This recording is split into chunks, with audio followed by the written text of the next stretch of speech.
Dear students, अब आप लोगों का आज 6th और 7th पैराग्राफ है फर्स्ट चैप्टर का। आइए, हिंदी एक्सप्लेन चल रहा था, पढ़ते हैं। 6th पैराग्राफ और 7th पैराग्राफ है, 6वां देखते हैं।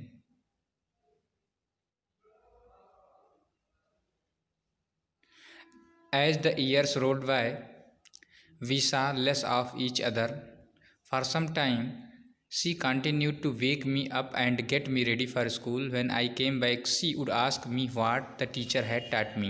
I would tell her words and little things of Western science and learning the law of gravity, Archimedes' principle, the world being round, etc. This made her unhappy. She could not help me with my lessons. She did not believe in the thing they taught at the English school and was distressed that there was no teaching about God and scriptures. One day I announced that we were being given music lessons. She was very disturbed. To her, music and lute associations, it was the monopoly of harlots and beggars, and not meant for gentlefolks.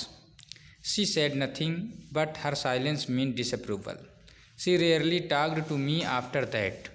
As the years rolled by, जैसे जैसे साल बीतते गए, we saw less of each other, हम एक दूसरे से मिलना कम होता गया हमारा। For some time she continued to wake me up, कुछ समय तक वह लगातार मुझे जगाती रही। And get me ready for school, मुझे स्कूल जाने के लिए तैयार करती रही। व्हेन आई केम बैक, जब मैं वापस आता था, शी वुड आस्क, वह मुझसे पूछा करती what the teacher had taught me, कि टीचर ने मुझे क्या पढ़ाया है, ये मुझसे पूछा करती। I would tell her English word, मैं उसको अंग्रेजी के शब्द बताता। And little things of western science, और कुछ पश्चात देशों की विज्ञान के बारे में बताता। एंड लर्निंग, और शिक्षा के बारे में बताता। द लॉ ऑफ ग्रेविटी, गुरुत्वाकर्षण का नियम। आर्किमिडीज का प्रिंसिपल, सिद्धांत। द वर्ल्ड बीइंग राउंड, दुनिया के बारे में बताता, गोल होने के बारे में बताता, etc. This made her unhappy, इसने उसको दुखी कर दिया। She could not help me with my lesson, वह मेरे विषय से, मेरे पाठों में मेरा कुछ मदद नहीं कर सकती थी। She did not believe in the things they टाट एट द इंग्लिश स्कूल, जो इस इंग्लिश मीडियम स्कूल में जो पढ़ाते थे उन चीज़ों में विश्वास नहीं करती थी। एंड वाज डिस्ट्रेस्ड, और दुखी रहती थी। दैट, इसलिए दुखी थी कि there was no teaching about God and the scriptures, कि वहाँ पर ईश्वर के बारे में और धार्मिक पुस्तकों के बारे में कुछ नहीं पढ़ाया जाता है।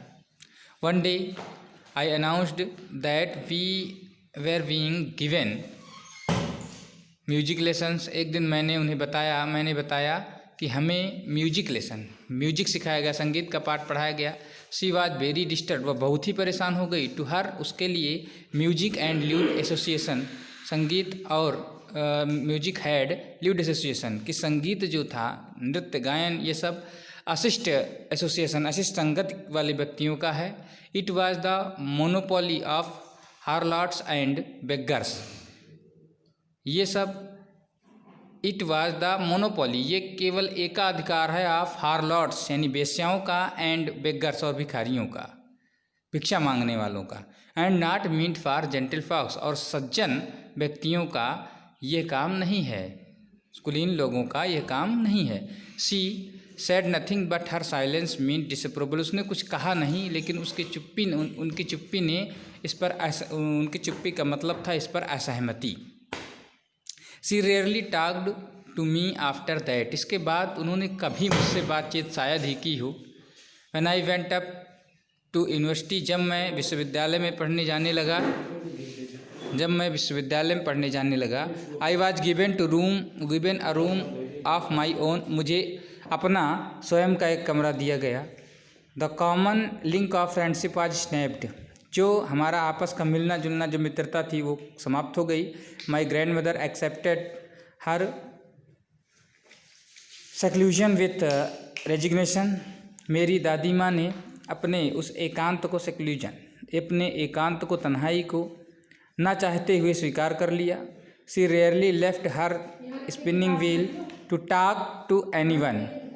She rarely left her spinning wheel to talk to anyone.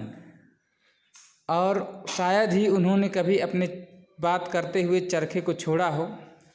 कहने का मतलब यह है कि अपने चरखे को चलाती रहती थी, बात करते भी चलाती रहती थी, शायद वो छोड़ती नहीं थी। फ्रॉम सनराइज टू सनसेट, सुबह से लेकर के शाम तक, सूर्य निकलने से सूर्य छिपने तक, शी सैट बाई हर, ने उस चरखे पर बैठ करके चलाया करती थी। एंड रिसाइटिंग प्रेयर्स, और रिसाइटिंग मीन्स होता गुनगुनाना, पढ़ना, प्रेयर्स, और प्रार्थना को पढ़ती रहती थी। ओनली इन द आफ्टरनून, केवल दोपहर के बाद में, सी रिलैक्स, वह विश्राम करती थी, फॉर अ व्हाइल, थोड़ी देर के लिए, टू फीड द स्पैरोज, गौरैयों को खिलाने के लिए, गौरैया पक्षियों को खिलाने के लिए। While she sat in the veranda breaking the breads, और कभी जब वह गौरैयों को खिलाने के लिए बरामदे में खड़े होकर के ब्रेकिंग द ब्रेड्स, रोटियां तोड़ती थी, इनटू लिटिल बिट्स, बहुत छोटे छोटे टुकड़ों में। Hundreds of little birds collected round her, सैकड़ों पक्षी इकट्ठा होकर के उसके चारों तरफ आ जाते थे। Creating a veritable bedlam of chirping, और ऐसा लगता था चिड़ियों की चहक, ऐसा लगता जैसे चिड़ियों का बिस्तर बिछ गया हो। Some came and perched on her leg, कुछ आती थी उनके पैरों पर बैठ जाती थी। अदर्स ऑन हर शोल्डर्स, और कुछ जो आती थी वो उनके कंधे पर बैठ जाया करती थी। इस तरह से अपना दिनचर्या पास करती थी। तो ये आपका 7वां पैराग्राफ रहा, बाकी कल पढ़ेंगे। ओवर।